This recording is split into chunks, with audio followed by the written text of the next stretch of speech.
I saw you today. You were standing in the sun and you turned away.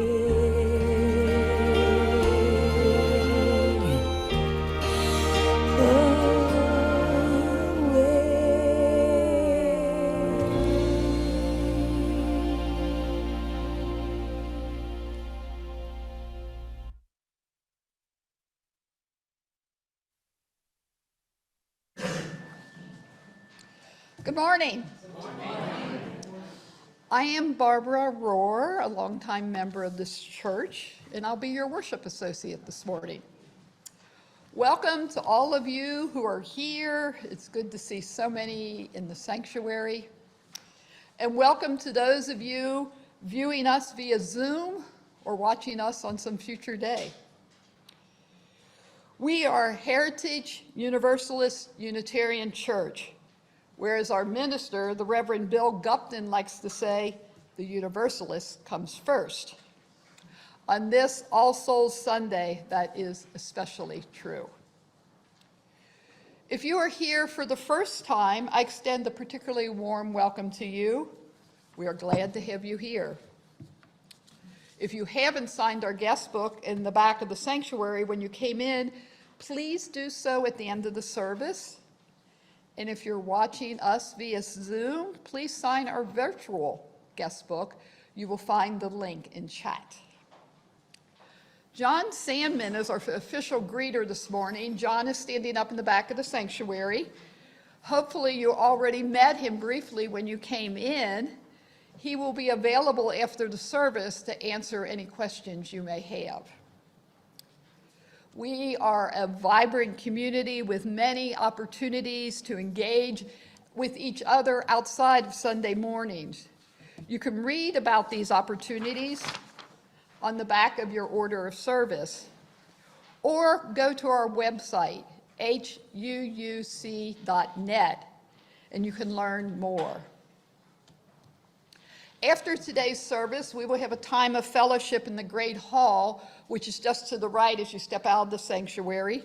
Please join us for coffee or tea and conversation. And finally, I ask you to put your cell phones in airplane mode or turn it off altogether for the duration of the service. Reverend Bill will now call us to worship.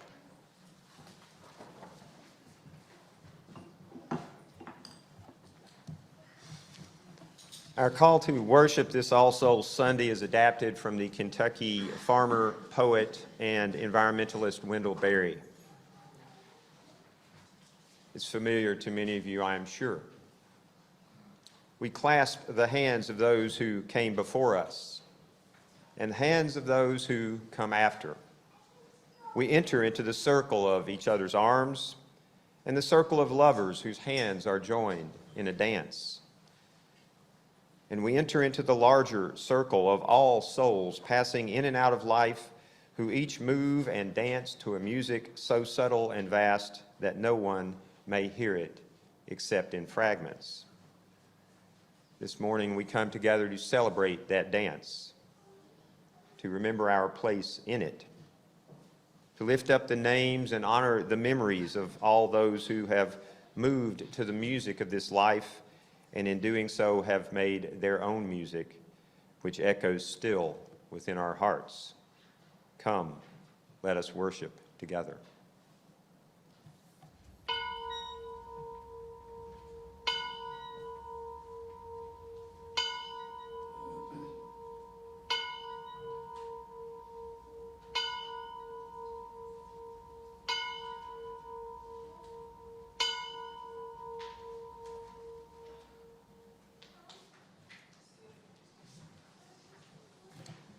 Please rise in body and or spirit as we sing our doxology and renew our commitment to our congregational covenant.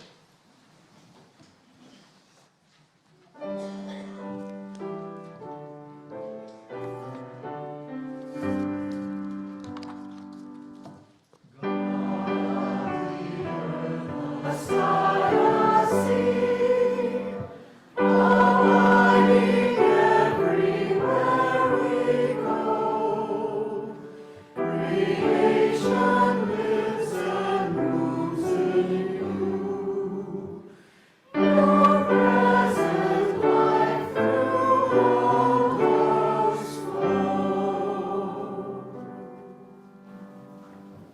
this covenant, we affirm that love is the spirit of this church.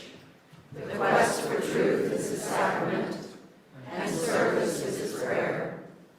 To dwell together in peace, to seek knowledge and freedom, to serve humankind in fellowship, to the end that all souls shall grow into harmony with the divine, thus to be covenant with each other and with God.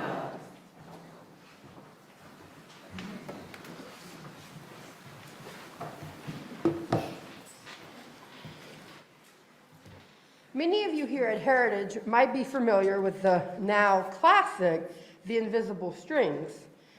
It has received a timely and relevant, I think for today's service, sequel called The Invisible Web, which we are going to hear today. The very best news ever has begun to spread over all the world, one heart at a time. Every single one of us is connected to those we love by invisible strings. That means that Giovanna and her daddy are always together, even though he moved to a new house. And Omar can feel the tugs of love from his parents, even though he is living far away at school. And Mr. Chang still feels Mrs. Chang's close by, even though she died such a very long time ago. And you, at this very moment, may feel the string of someone close to you, even though they aren't here at all. You can't see it, but it's real. And our strings reach to everyone we know. They travel far and wide, to families and friends, classmates and coaches, to bus drivers and babysitters, neighbors and pets, to aunts and uncles and grandparents and grandchildren, and countless other people. All of us, each and every person, have hundreds of strings. Soaring high over rocky peaks and across the 7 seas, deep into jungles and valleys, and winding through the busiest of cities, even leaving this church. And all of those strings crisscross one another and create a nest that covers the planet, interlacing us together, cradling us forever, the invisible web. That web has no borders and wraps around every continent. Within it lives butterflies and flowers, starfish and seahorses. Those are my favorite. Lions and ants, rivers and snowstorms, and all human beings. Giovanni and Omar, Mr. Chang, and of course, you and me too. Some say that it even reaches to our ancestors and those we cherish in the beyond. One tug on a string sends love to every one of us woven together in this divine tapestry. And that means just one good deed travels the entire web. Everything is linked. But sometimes folks forget. When they can't feel their strings, they forget about our invisible web. And that's when things start to get a bit tangled up. Like when lonely Luisa isn't invited to sit with anyone at lunch, or when sad Stefano wishes his friend Marcos wouldn't be so bossy when they played, or when Mrs. Patel struggles at work without help, and she just wants to quietly quit. Even violence and war can erupt when too many of us forget the web. When strings are ignored, they can become weak and even start to unravel.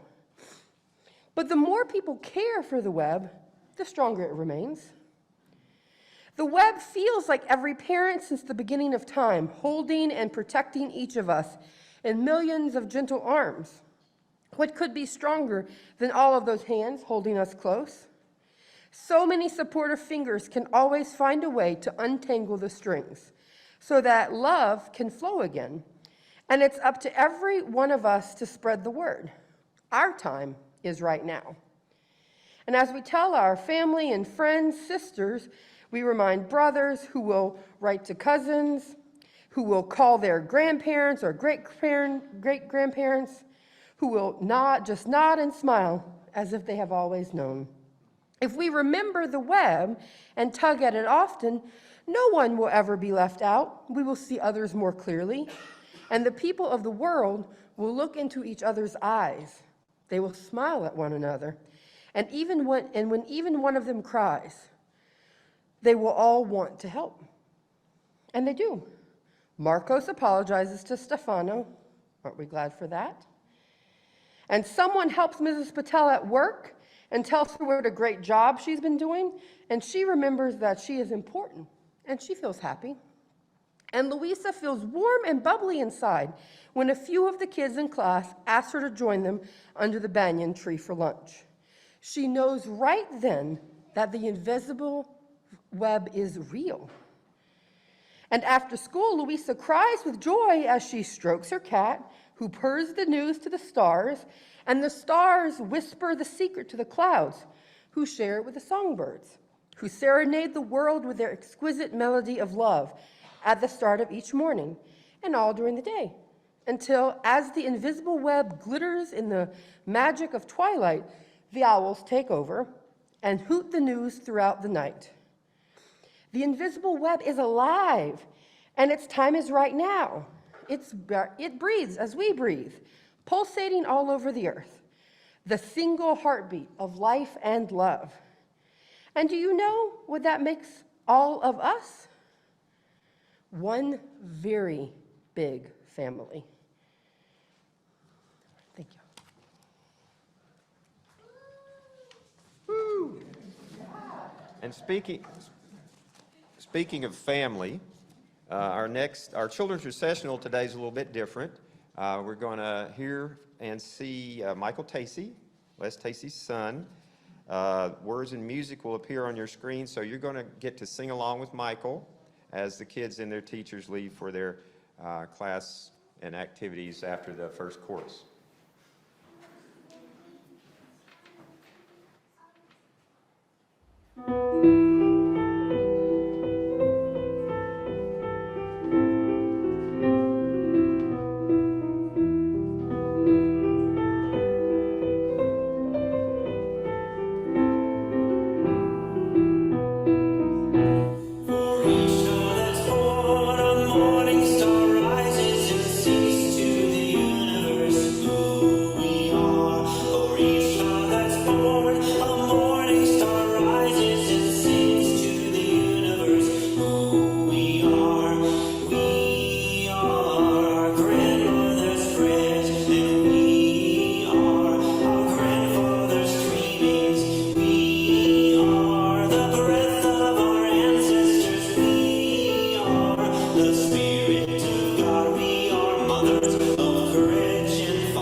We are our grandmother's prayer and our grandfather's dreaming. We are our ancestors' breath. As we prepare to begin our All Souls Sunday celebration this morning, I invite you to share with me a responsive reading, a litany that speaks to our relationship with the ancestors and our relationship with eternity. It's titled Immortality by Reverend Leslie Takahashi. In the daily weave of our lives, those who have died are still strong guiding threads. Theirs is the golden glimmer, or perhaps the brilliant red, or the melancholy blue. Still, they remain part of the whole cloth of our lives, They are the ancestors, the goers before. Through this we know immortality. In the hour-to-hour rush of our daily lives, they travel with us. Through something they taught us, which is now ours to do. Through something they loved, which is now ours to carry out. Through something we shared, which is now ours alone, and yet not. Through this we know immortality. In the minute-to-minute grasp of where we are, remember the joys our departed gave us, which opened us up to hope. Remember the sorrows we knew together, which taught us strength. We remember the life we shared, which is now ours to steward. Through this we know immortality. And in the second-to-second pulse of life, we sense the spirit of those whom we have loved and lost. This presence is too shy for naming, too amorphous for full knowing, and yet as real as the days we shared. Through this we know immortality. They are more than remembered. They are memory itself. For what we love lives on in the way our beloved dead accompany us through our life. Their words and wisdom, our guide, their humor, our relief, their restless concern for the world, our charge. Through this we know immortality.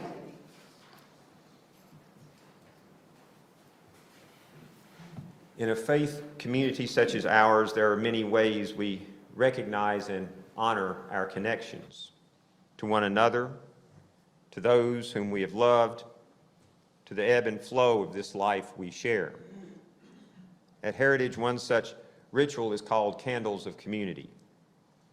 Here in this time, at this altar, we weave and feel the threads that have been woven before us, threads that connect us in an invisible but timeless web. Here we lift up our joys and our sorrows.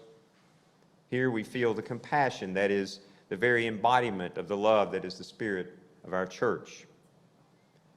As I read each joy or sorrow that was submitted prior to the service or on Zoom, and as those of you here in the sanctuary share your joys and sorrows, Barbara will light a candle on our altar.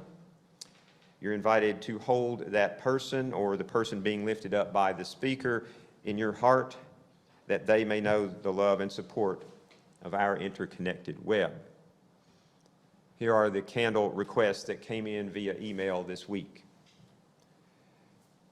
And now Barbara will light one final candle for the joys and the sorrows that are not yet expressed. I invite you now to close your eyes as you are comfortable doing so, and hear the words of Kathleen McTeague before we move together into a time of shared silent reflection. Here in the sanctuary of this Sabbath, we come to turn our busy minds towards silence. We come to turn our overflowing hearts toward one another, to move together into the mystery. As human beings always have, we wonder at the bright beauty of birth and at the shadowed questions of death. And we make our journey on the path between the two, knowing that we will be wounded, knowing our hearts will be broken, but knowing too that we will be showered with grace, amazing, unending grace. Even in our sorrows, Great Spirit, let us know that our lives are cradled in a holiness and a wholeness, an invisible web that we cannot understand. Even when we feel the loneliest, your promise is that we do not walk alone.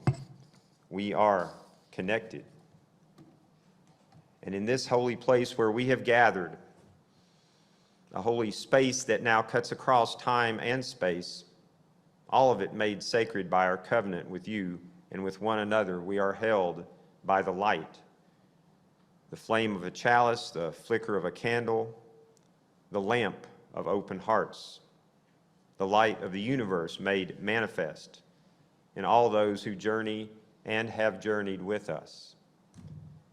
Here on this day of solemn silence and joyful celebration, in this place of music and singing, prayer and memory, let us be at home. So may it be. I invite you now into a time of shared silence, quiet reflection, and personal prayer.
May we honor the Spirit of life in each and in all.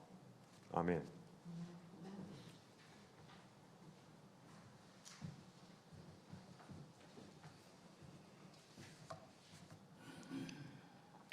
Our first reading this morning is titled The Birch Grove by Sean Thomas Gunnell. Take me to the birch grove where autumn's church has a million stained glass windows, where the hymns are the hawk's screech and the owl's call, where the scripture is found in the chapter of Rabbit Path and the verse of fox print, where the offerings are falling rain and the wind-twisted leaves, where awe-filled sights are amens, and the Redeemer is the sun, shining golden among purples and blues. Take me to the birch grove, and I will show you how worship is done.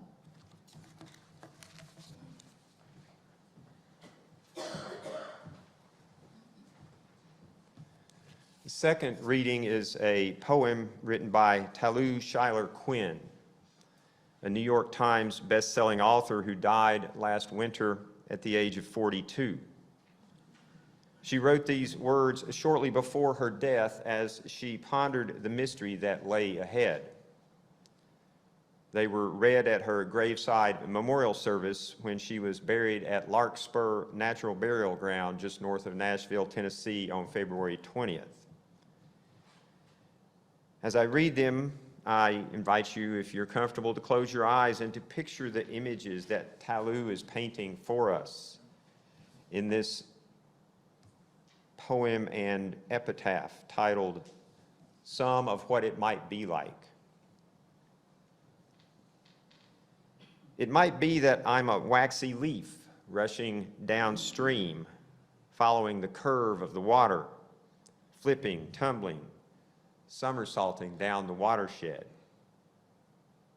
Or a graceful and deep-throated pelican, joining its companions in a perfect V of flight, falling into formation, circling over our beloved Jekyll Island, dipping down for an early fish at the first pang of hunger.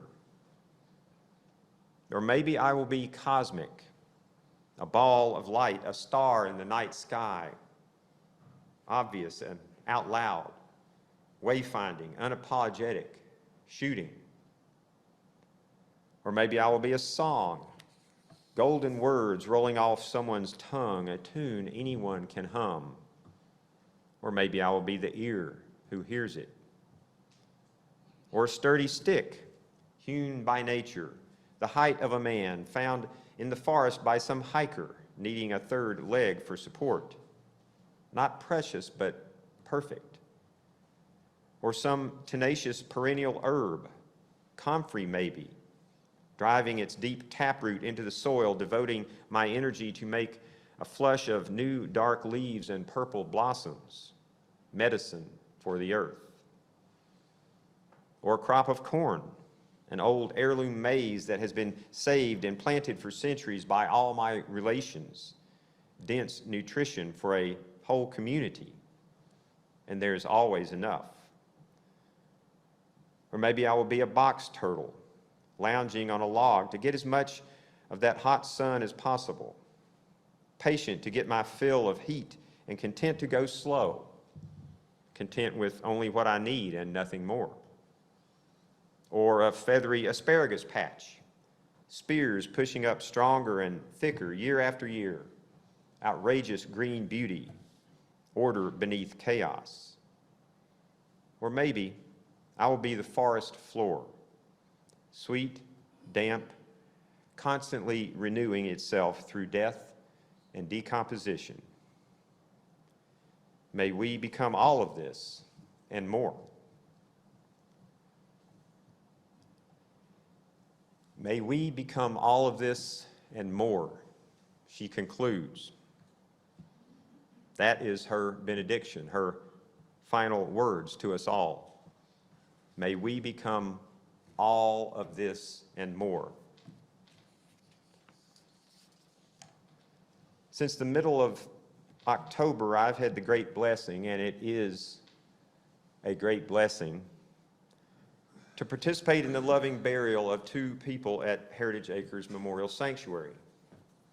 Two people whose loved ones chose to lay them to rest reverently and gently in the ground that is made more sacred there by their presence. Two people who will become all of this and more as their bodies naturally return to the earth at the burial ground that this church helped to create not that long ago. To date, we have buried 44 people at Heritage Acres, and each, as was the case over the past 2 weeks, each was as distinct and unique as were the individuals whose lives were and are remembered there. And so on this past Wednesday, which actually was All Souls Day, we had an afternoon of grave adornment in recognition of the Day of the Dead. Here are some images from that gloriously beautiful fall afternoon taken by and courtesy of our Heritage Acres Board Vice President, Danelle Dries.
Now I want to share some other images with you, but they are images from my mind, so I'll have to paint them for you with words.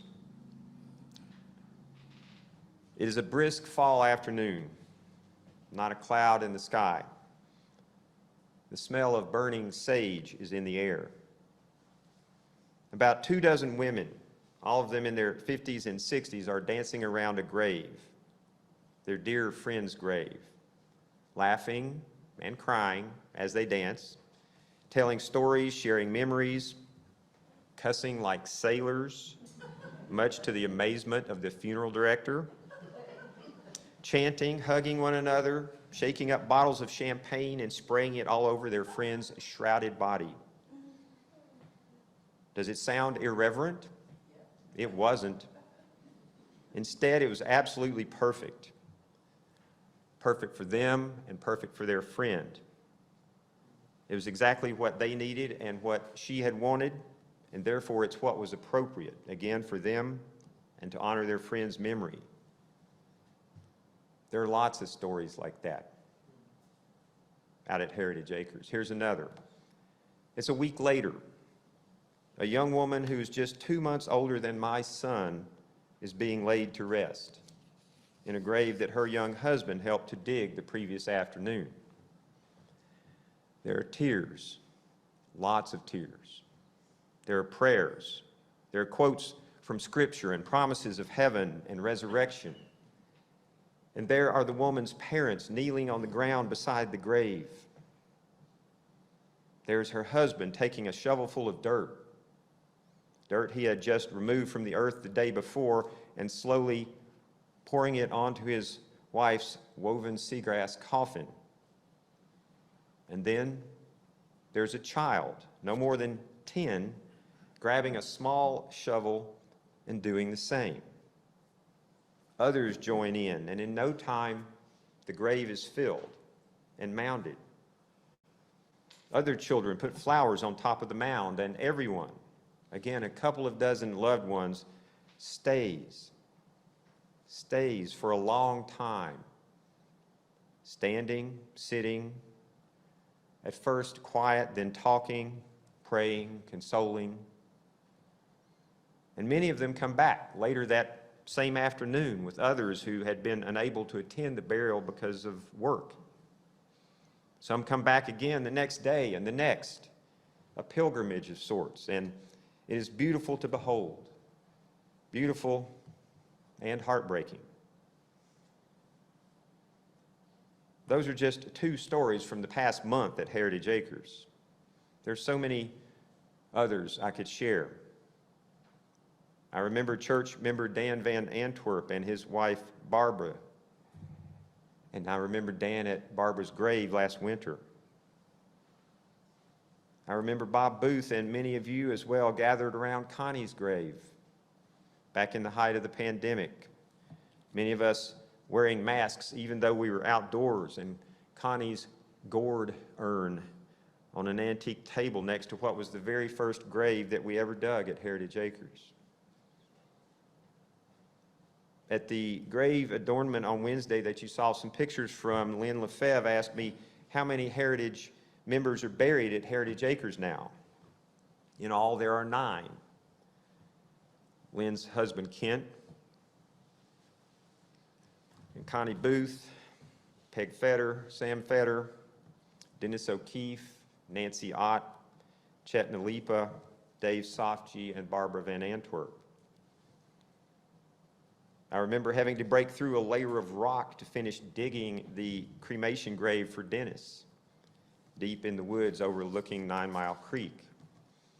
And I remember when Dave's daughter Eva, along with some of her friends, including our son Patrick, picked a spot and buried her father's ashes right next to the entrance to the meadow in a private ceremony they did all by themselves. And although we have now buried a total of 44 people at Heritage Acres, it's not all about the burials either. There are other stories, other scenes that flash in my mind. I think of a group of big, strong men, Gary Wilson among them, clearing brush and barbed wire long before Heritage Acres was even open to the public. And then suddenly these men come running out of the weeds, waving their arms and swatting at the air. Turns out the guys had disturbed a yellow jacket nest and were being stung by angry yellow jackets. A lot. It also turns out that nearby another church member, Ananda Viles, saw what was happening and came to the rescue. Because it also turns out that there was a lot of yarrow growing in the field right there, like right there. Yarrow, when chewed up in your mouth and made into a paste, a poultice, and placed on a bee or wasp sting, is almost instantly soothing and healing. Who knew? Ananda did. That's actually what it says right here. Ananda did. And after that, I knew as well, which is a good thing considering how many yellow jackets I have disturbed over the last few years at Heritage Acres. And there's always some yarrow nearby. You can make use of just about anything in nature, including bark from fallen trees. One of my favorite memories of a volunteer work day at Heritage Acres was when a little girl who couldn't have been more than 4 was out with her mother in the woods, her mother who had just recently written an article about us in a local magazine, and Mom was volunteering, and the little girl wanted to help too, so we put her to work gathering strips of bark from fallen trees in the woods, and then placing those strips on the walking paths that were just that day being created. This little girl laid those strips of bark out with such care on the floor of leaves, and I can still see them to this day, these pieces of bark lining the trail when I walk the woods. And I think of that day and that family. Because I think it's the children, whether a little niece or nephew struggling to shovel dirt into a family member's grave, or placing flowers on said grave, or whether it's a little girl helping to create a walking path in the woods, a little boy clinging to his mother's leg as he watches his grandfather being lowered into the earth in the burial meadow, or a child climbing a tree in the woods next to his grandparents' grave. It's the children who create many of my favorite memories at Heritage Acres. And just knowing that I and we are helping children to develop a healthier relationship to and understanding of the wheel of life and death makes the work I do at Heritage Acres so meaningful. May we all develop such a healthy relationship with the wheel of life that we are on. May we all, in Talu Quinn's words, become all of this and more. Blessed be.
I'm going to ask you to take a moment with me to share just a quick silent pause as we move from the deeply emotional song, Tears in Heaven.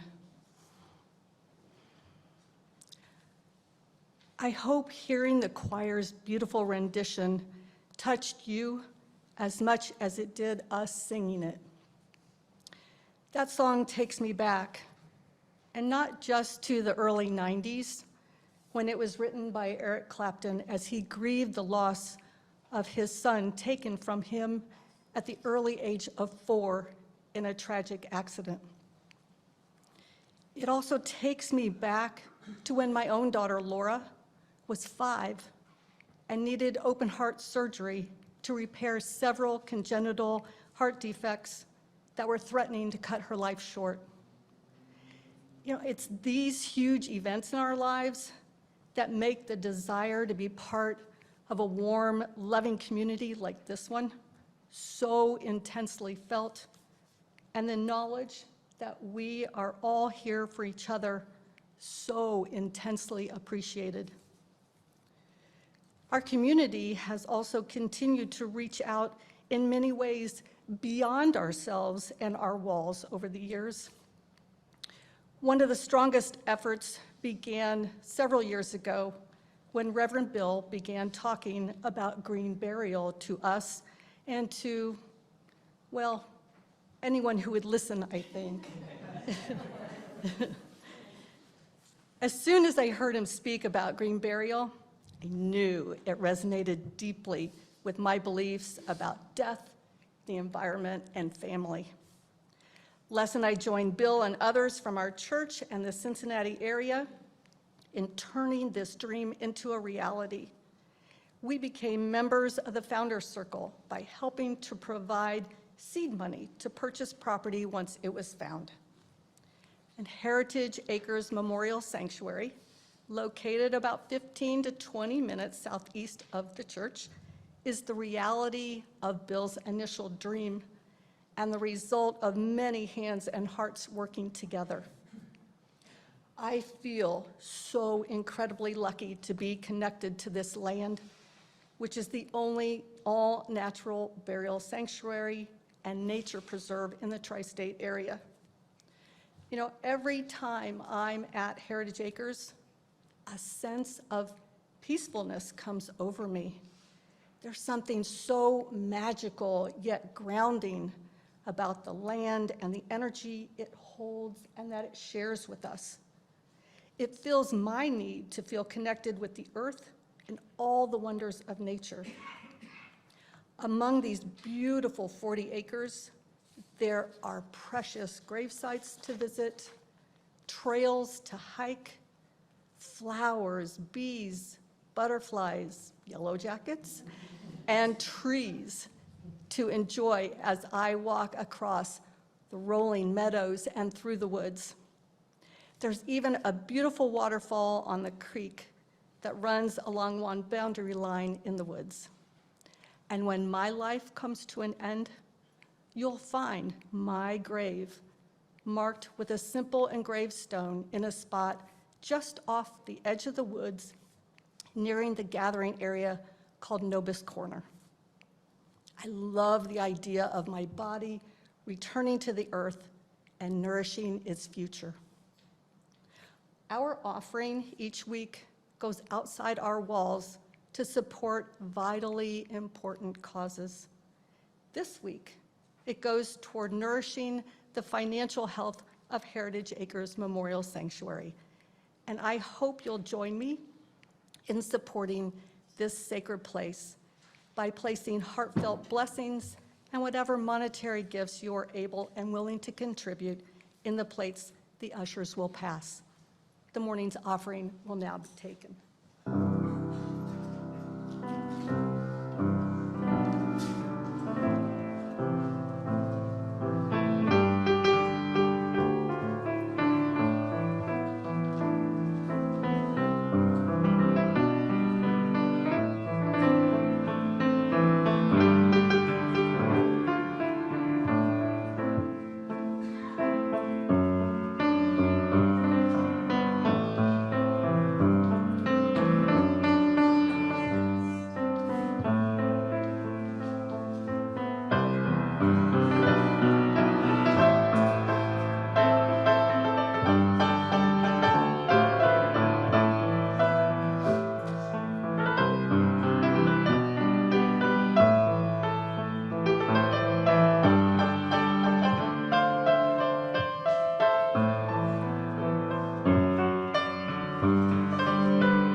Many thanks for your blessings and gifts this morning.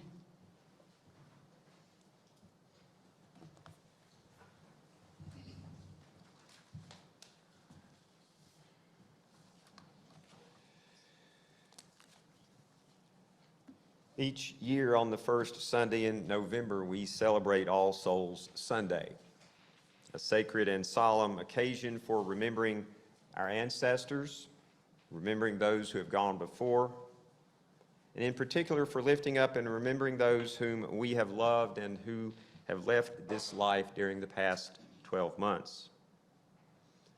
As you might imagine, this is one of the most special Sundays of the year for me. I like that it is a religious holiday that honors all souls, not just some souls, not just those souls who some church council has decided are saints. All souls. What could be more universalist than that? Over the past few weeks, many of you sent in photos and information and stories about those whom you have loved and lost over the last 12 months. And I have learned what a difficult year it has been for many of us. As I say aloud the names of those beloved departed, Barbara will light a candle on our altar in their memory. Their picture and some information about them will be projected here in the sanctuary and on Zoom.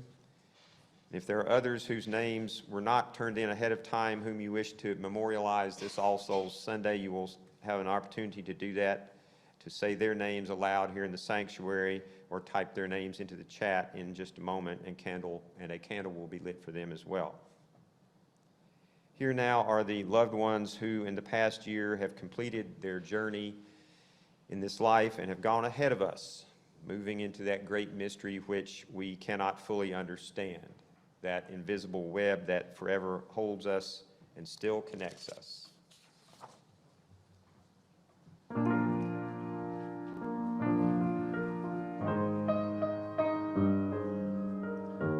Mora Barga.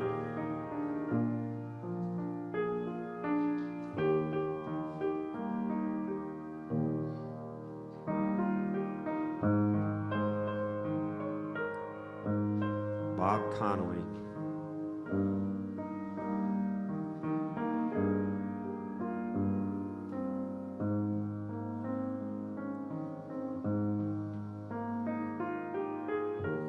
Jean Crocker Lackness.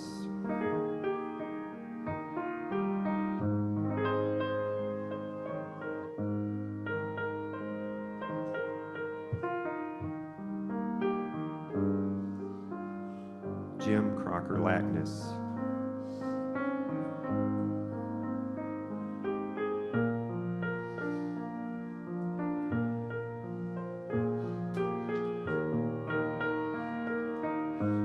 Peg Faye Feder.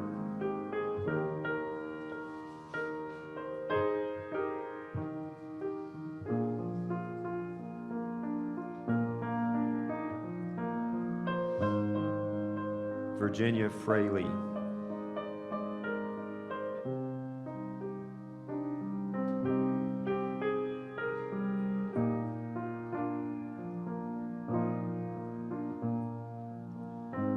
Jean Johnson.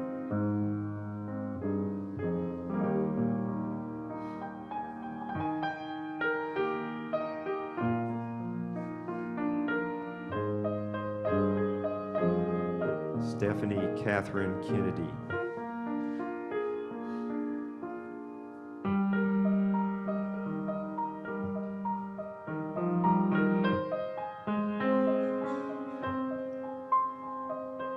Kent Lefebvre.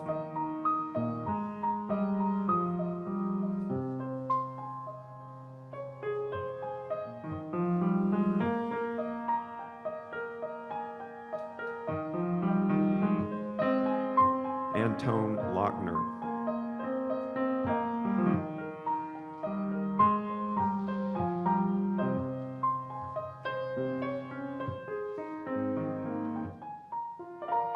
Chet Nalipa.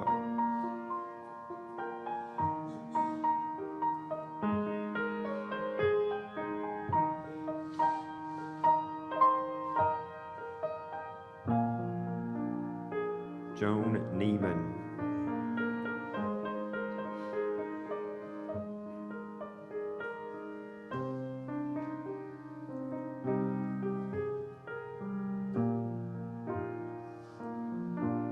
Mary Elizabeth O'Hearn.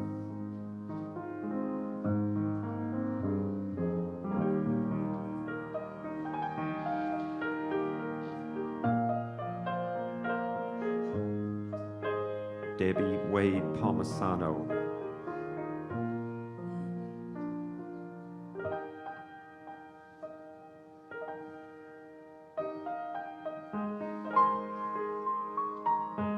Tony Russo.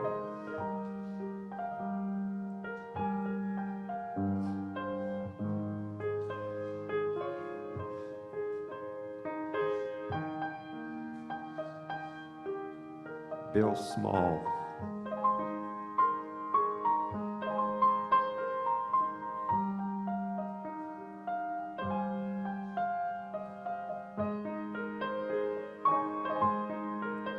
Elizabeth Kathleen Sponsler.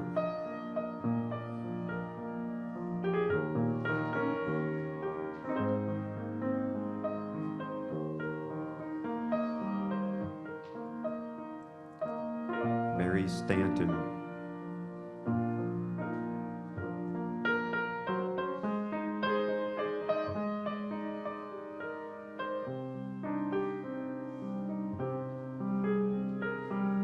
Casey Faye Swiniger.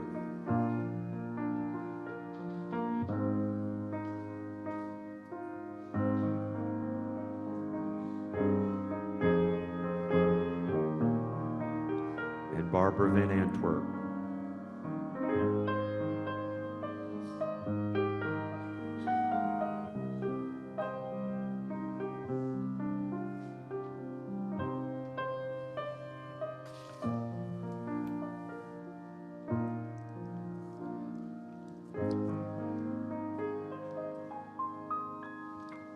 And now, if there are loved ones whom those here in the sanctuary have lost in the past year, whose names have not yet been lifted up, I invite you to say aloud their names into our common space as we light a candle for them.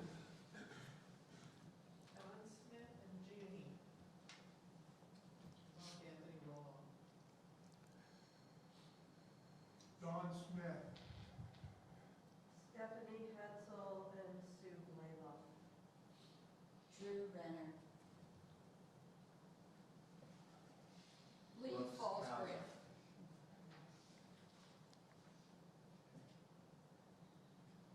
Billy Moylan. Gary Atkins. Bill Zika.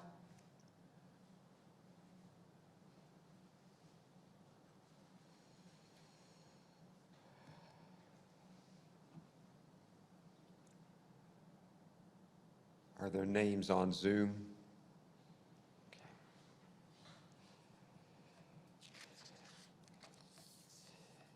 In memory of all those whose names have been spoken, and all those whose names reverberate in our hearts, if only silently, we offer the love that is the spirit of this church.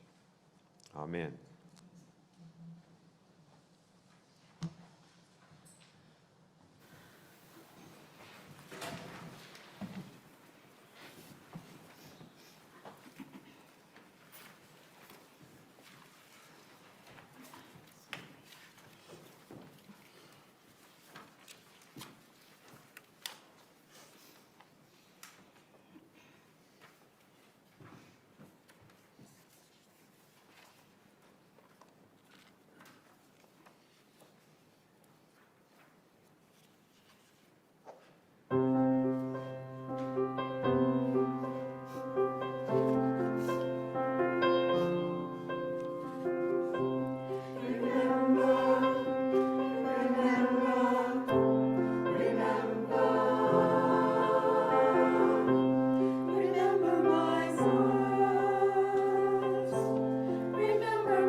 I want to thank the choir. I know that was really hard for you. I see lots of crying choir members. We're crying with you. That was beautiful. Their song is our song. We are now their voice. We are now their arms to hold and hug and protect one another.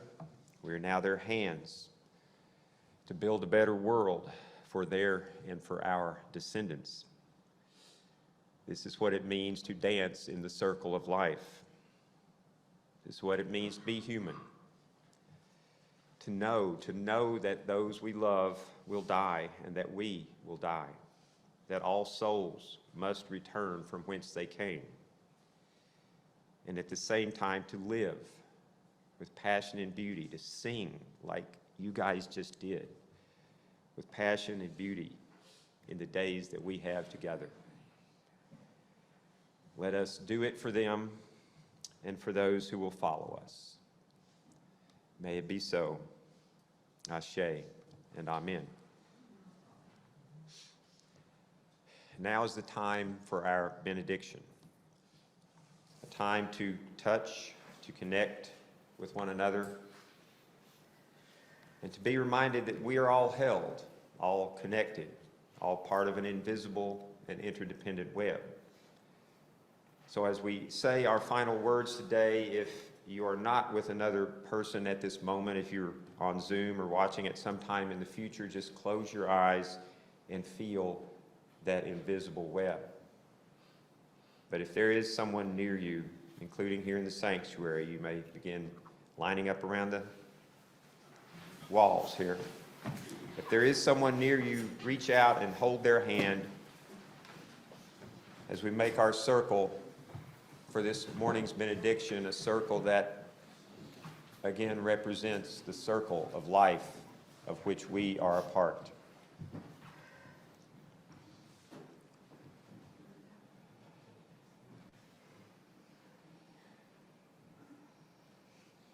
May the Spirit of life, that each of us possesses, flow from one to the other. May it stay with us. And bring us peace and harmony. Until we meet again. Amen. And if you haven't already, go vote.